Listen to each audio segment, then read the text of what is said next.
We will need 1 cup all-purpose flour, half cup sugar, half cup buttermilk, 1/4 cup unsalted butter, half teaspoon cider vinegar, half teaspoon baking soda, 1/3 teaspoon vanilla extract, red food coloring, 1 egg, and 4 teaspoons vegetable oil.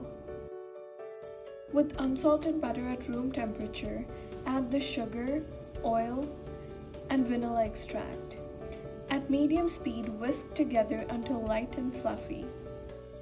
Add a desired amount of red food coloring and beat until it is evenly colored. Then add the egg and continue beating on high for 5 minutes.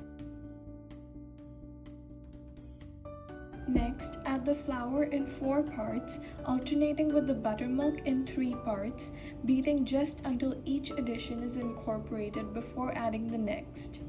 Do not overmix. Combine the baking soda and vinegar and immediately add the mixture to the batter. Grease a pan of your choice and evenly pour in the cake batter.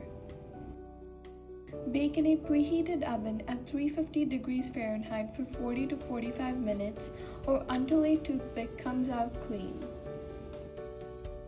We will need 1/4 cup cream cheese, 1/4 cup icing sugar, 2 tablespoons unsalted butter, and 1/4 teaspoon vanilla extract.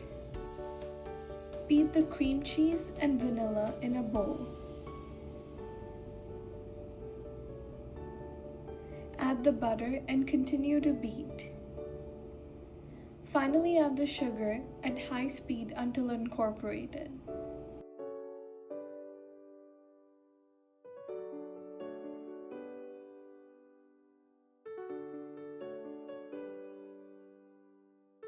Take the red velvet cake and crumble it. Add the entire cream cheese frosting and mix it evenly with the cake crumbles.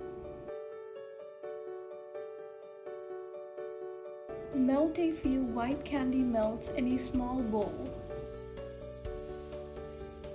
Shape the crumbled cake bits into balls. Dip the end of a lollipop stick into the candy melts, then insert it into the cake ball. Transfer the cake pops to the fridge for 30 minutes.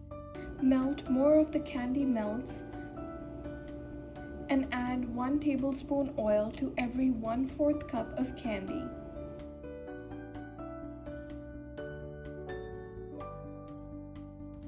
Dip each cake pop into the melted candy melts, swirling it around evenly.